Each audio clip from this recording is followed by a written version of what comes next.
Hola, buena tarde, buenas tardes, Barcelona. How are you doing? Very happy you've all made it this far into the day. My name is Jacob Coffey, Director of Engineering at the Python Software Foundation. My last name really is Coffey, and I don't work at Starbucks, but this week I have gotten a ton of questions about that. So I joined the PSF, the Python Software Foundation, in July 2024. And before me, E. Durbin ran all of Python infrastructure with intermittent help and volunteers effectively alone. With Python scale, that's pretty surprising to most people. In July, I became the second person on the infrastructure team, but now it's just me on the infrastructure side, and you'll hear a little bit later that we are hiring, and I'm in desperate need of someone in the audience's help. So today I wanted to tell you about how we ended up building a self-hosted observability stack with Grafana. That includes things like Loki and Mimir and Alloy. And the reason might surprise you because it's not really because our old tools were bad. There's a story here, and it starts with the size at what we run. So just to give you a little context, here's the surface area. This is usually where people spit out their water or stop chewing their food or something. We have PyPI, which is the package index that most people install packages from on the planet. That comes through us, and that sees almost 5 billion requests a day. It hosts 750,000 plus packages, tens of millions of files, and over 1 million users now. So PyPI handles more requests per second now than Google handles Google searches per second, which is mind-boggling to me, considering especially our team size. So all of that to say, when PyPI has a bad day, GitHub Actions has a bad day, your Docker file probably has a bad day, open source projects and world governments alike, they're all going to have a bad day. And then we have more community-focused things like python.org, our Python docs when you need to learn how to use the runtime build bots, and lots of benchmark tooling and other things. And each one of those is a different code base, different tech stack that we have to deploy. Nothing's the same, which is fun at times. Python.org is a Django app, and Mailman, we shouldn't really talk about that because it scares me. So we have some Golang sprinkled in there and TypeScript repos, and we didn't really choose to be a polyglot shop. That's just what happens when you have over 20 years of volunteer-driven infrastructure. So, and the part that matters for this talk really is the community. So there's a lot of community-run projects that live on our clusters and our infrastructure, and that continues to grow, and I really, really want it to grow to be able to have people use our infrastructure without having to fork over their own credit card. And this is things like working groups and PyLadies chapters, which is just an international group that promotes women in tech and mentors them. We also have PyCons all over the world and packaging teams, and all of these people deploy things on the PSF infrastructure. And they all need to know when those things break. So with this scale, and only a handful of people on the engineering side, well, when I say observability really matters to us, I mean, it's the difference of catching a problem in a few minutes versus finding out on Reddit or Hacker News on some thread 3 hours later. So here's the part that kind of confuses people, because we have observability, and it's pretty good. Don't know if I'll get yelled at this later, but we have Datadog for monitoring some of our services, Sentry for others, and PagerDuty, all kinds of things. And all of these are donated through their open source programs or through special agreements, because a lot of these companies, most companies in the world, rely on Python. And we still use them. We're very, very grateful. But in-kind donations solve our problem really well, but they don't really solve the community's problems. So when you exist to serve a community of millions of Python developers globally, it matters a lot to us. And I hope we here today at one of the best open source observability conferences in the world can understand that.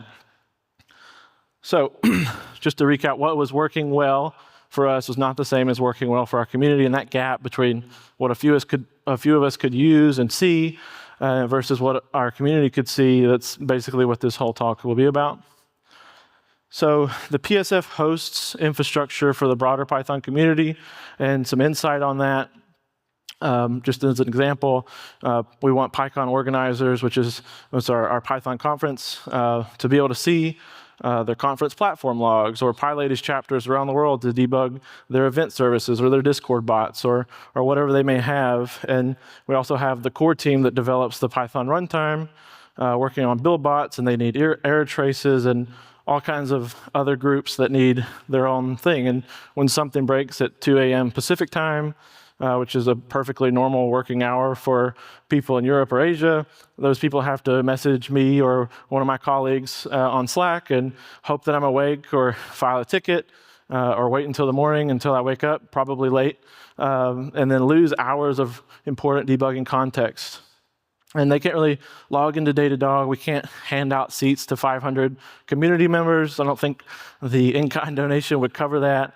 And if it did, it doesn't really fit the access model that we want. So it's not really a Datadog problem, it's an our problem. And we had this great observability locked behind a door that only a few of us could see, and everyone else was on the other side, unable to see. And the second part that was nagging me was that every piece of our infrastructure is donated. And so what would happen if in some boardroom somewhere they decided that a budget cut was coming or something else happened and they wanted to pull that? Well, that's going to be a big bill that we get. So we built our own.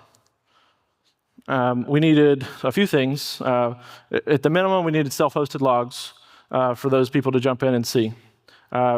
We needed metrics with some decent retention, and it would be nice if we had things like shareable dashboards and multi-tenant access, and having a single collection agent to make things simple and not have some crazy configuration. That's a big plus. And so Loki, Memmer, Grafana, and through Alloy, all of those checked the box so far. A big check also was that it was open source. It was designed to work together very seamlessly. I'm super impressed by how the team has made everything flow well. And it's backed by a company that ships real features to open source editions. You see a lot of people lately, they had open source editions or they still have them, but they're like feature gated, super hard. They're not developing features anymore. It's just security updates. And that was a big deal. So when we could start small, it was another thing. First we started with logs. Then we added metrics, and we're still working toward tracing with Tempo, and that incremental path with a super small team, that was very, very important and has allowed us to grow into this new stack. A little bit more about our clusters.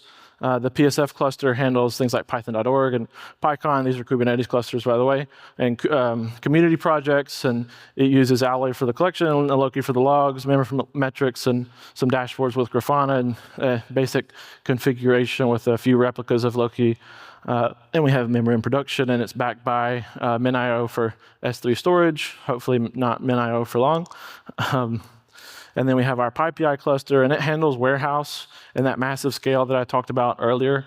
It has the same monitoring stack, just independent storage. It has the same manifests. It's separate because PyPI has a bigger blast radius. Also, we don't want any noisy neighbor problems. And it has a little bit of different security requirements due to the scale and who uses it. All of these clusters run on Cabotage, which is our open source platform as a service, and Cabotage manages Kubernetes deployments with Vault for automatic MTLS and Consul for service discovery, and BuildKit for our container builds. And every pod in both clusters gets their certs automatically, including the monitoring and stack itself. Everything just is wired up. So when we add a new cluster and we need to add a third or a fourth, the monitoring just comes up with it, and it's all the same customized manifests and same config and nothing extra to wire up, and it's super simple. It just flows very well. And we treat observability as like a resident on the platform. We don't have it as like an afterthought, and we love that. So Cabotage is source available, and you can deploy it in your own home lab. I do that, but you can host it in your company as well internally. It's also a platform as a service that you can pay for. If that interests you, you can grab me in the hallway. So as far as our metrics, we have Alloy that runs a daemon set. This is a pod on each of our nodes and a few pipelines. Just some really basic config. We didn't go super fancy. Just for the metrics, we scrape cAdvisor and have 40 metrics a node and Traefik for all the requests and things like CPU and requests and latencies, things like that. And we filter out anything that we don't want because that cardinality control really matters, especially when you're running on donated credits from great sponsors like AWS. And then the second, for our logs, we have the Traefik access logs. If anyone has migrated from Nginx Ingress recently, Traefik made it very easy. I was very scared of it. But yeah, so we parse the JSON logs and extract those structured Loki labels, things like status code and service name. And this decision made everything downstream work. And I'm no observability expert. Don't let me fool you. So if I get any of this wrong, I'm sorry. But being able to query by label instead of scanning like raw text is the big difference between querying a thing in under a second versus, let me inflate this, minutes. And if you take one technical thing from your talk, it's get your structured labels right at collection time. And then for our app logs, all of our community projects get their logs collected and tagged with the Kubernetes metadata and things like the namespace and pod name and things like that. And when they log into Grafana, they just see all of their stuff that they need, which is great, and only their stuff, which is an extra great because our security people would yell at me if that did not happen. And all of this is like 200 lines of config. The last time I looked in total, it's like super simple. And I can understand it all without having to have a degree in observability or YAML. It's all one file, it's a few pipelines. So if you're starting from scratch, we didn't start with Alloy, but we did move to it. And I'm really loving it. So like I said, Loki stores our logs, indexes the metadata, not the full content. It's cheaper for us to run. And the write and read and backend topologies backed by MinIO. And right now, we have set just a 7-day retention for our infrastructure logs. And for our tenants, like our community people, just 48 hours, although we are trying to experiment with increasing those as some security researchers would like more historics. It's just the cost and that we don't want to burn through credits faster, so we're working our way up. And then being able to use LogQL for queries is great. If you know PromQL, you already know most of it. So structure labels from Alloy mean you just query by the service and get all that in seconds. That label extraction was very, very important in the decision to go to this stack. Just a few member numbers. We have set a basic 10-second log scrape interval. And so when something breaks, we get an update pretty fast. And again, we have those 40+ metrics from cAdvisor available. And then this is just to quote Grafana here. So if it's wrong, it's your guys' fault. NQE reduces the peak memory usage by up to 92%. So when you're running on a tight budget, having these big memory hog services, agents running beside your apps, it's a big deal. So having that memory reduction is really, really good, so we don't have to scale up nodes. And we also do things like pre-compute some latency histograms for like P99, P95, and so those panels load faster because the math is already done. So Grafana itself, and this is the part that solved the original problem. And the big problem, community projects need to be able to deploy their app on Cabotage and see their own data automatically. And since each namespace maps to a Loki tenant, the PyCon folks can see PyCon things, PyLadies can see PyLadies, and no one sees what they shouldn't. And we also picked Grafana because it's easily shareable. 100 contributors can access their dashboards, and it costs us just a little bit of compute, but not really licensed seats because that's not the model here. And so for a nonprofit, that's like the whole ballgame. The access model also made the migration worth it, although the technology is super great. So the stack is running. What we found is the community is now self-serving, logs are flowing, metrics flowing, dashboards are very pretty. We like pretty dashboards, although I've seen some this week that make me think mine are not so cool because you all have done some great work. Then we started noticing things that we hadn't before. So this is, as an example, this is a moment that showed me that we made the right call. And it wasn't a technical one. It was hearing from someone that had their own problem and fixed it, and I never heard about it. I wasn't paged, which is wonderful. I like my sleep. And so to get into this, a PyLadies organizer logged into Grafana, found their service dashboard immediately, and saw the 500 error in the Loki logs and traced it to some misconfigured environment variable. So they fixed it, they deployed it, and then no one on the infra team was involved. So when I say no one, obviously it's just me, so that's great. But I only heard about it because the next day in a Slack thread, they were like, oh, yeah, I fixed that last night, because there was a message from a bot in Slack, just because we want to see everything, but I never heard about it, it wasn't paged. So to think about how the old workflow looked like when someone's service broke, they can't see why. They message me and say, hey, Jacob, can you check the logs? And I have to stop what I'm doing. And with someone with severe unmedicated ADHD, the context switching is severely bad. So I have to open up our monitoring service, whatever that may be, and find it, search through the logs, find the error, screenshot it, paste it to Slack, tell them, explain it. Maybe they don't really understand, so I have to wait for them to try and fix it. And again, repeat that. Since our community is so large, that's just one community project. What do I do if I have like 4 of those in a day? Well, I'm not getting anything done. So now they can just log in and they see it and they fix it, and I sleep through the whole thing. So we went from being the bottleneck to being the platform, and that scales in a way that a few people answering Slack messages at midnight never could. So with this, we have 0 vendor lock-in. Grafana, Loki, Member, Alloy, and soon Tempo, all open source. We own every component, and no one can pull the rug. Not saying that any of our current providers would, but having that sovereignty is peace of mind that I enjoy. And we just all have that on the 2 clusters with our independent monitoring. So if one goes down, the other is still up. And thanks to Fastly, we have a pretty high cache hit ratio. So that's almost, I did the math, it scared me, like $5 million in in-kind donations at the market rates. And so now we can better measure how well that's performing. So with that visibility, though, came some harder questions. When you finally see the scale of what you run, you can't look away from it. Fastly donates tons of money a year and through their in-kind service, and it's a huge shout out to the whole Fastly team for that, and AWS, the cloud infrastructure, many hundreds of thousands of dollars a year for us, and Google with the storage, and all of this all donated. So if you total the market rate for everything that PSF uses, we would probably be, we would definitely be in the tens of millions of dollars annually, and most Python developers would have no idea, and they really shouldn't. But you see things like community projects and traffic patterns for those too, and things that hit us hard lately, like bots and CI pipelines and dependency scanners and all of this mess.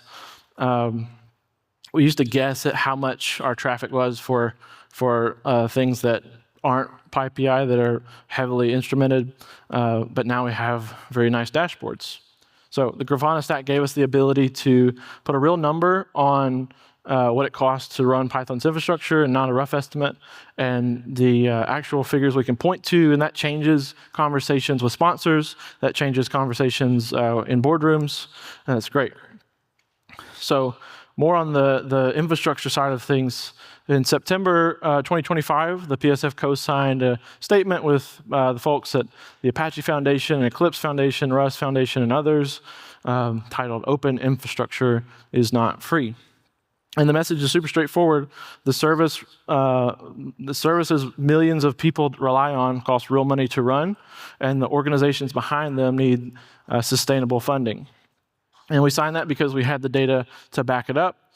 We had some data. Now with the Grafana dashboards, we have real traffic numbers and Loki logs showing the request volumes and metrics and all this great stuff. It gives us concrete numbers in the future to reference for more discussions like this. Not rough guesses, but actual measurements.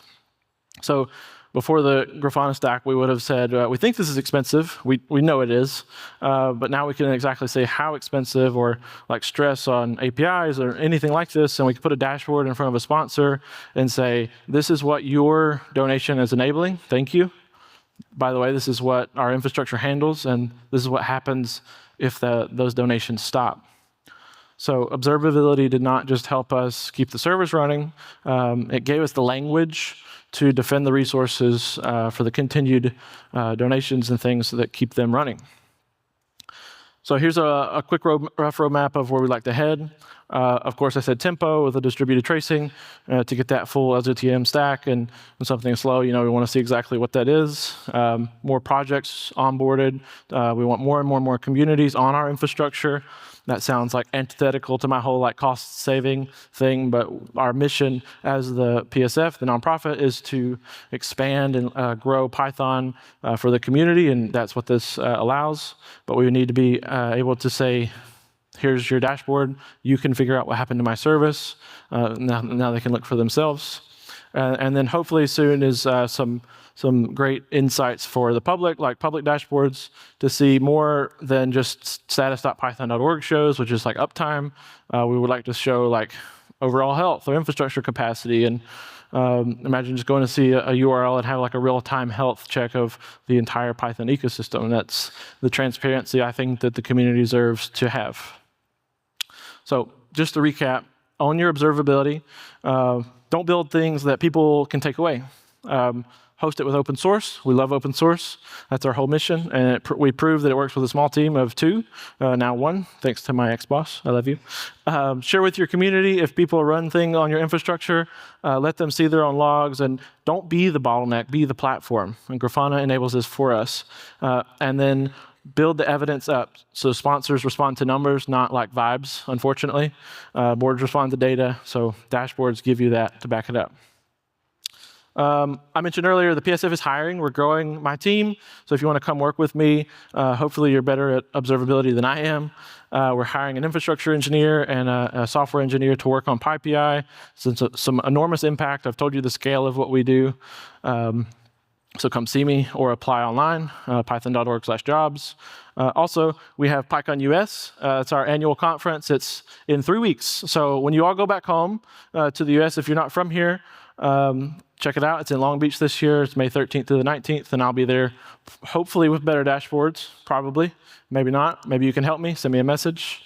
And so, yeah, we had great tools that we couldn't share, and we built our own, so now the whole community can see. All right. Thank you. Ciao.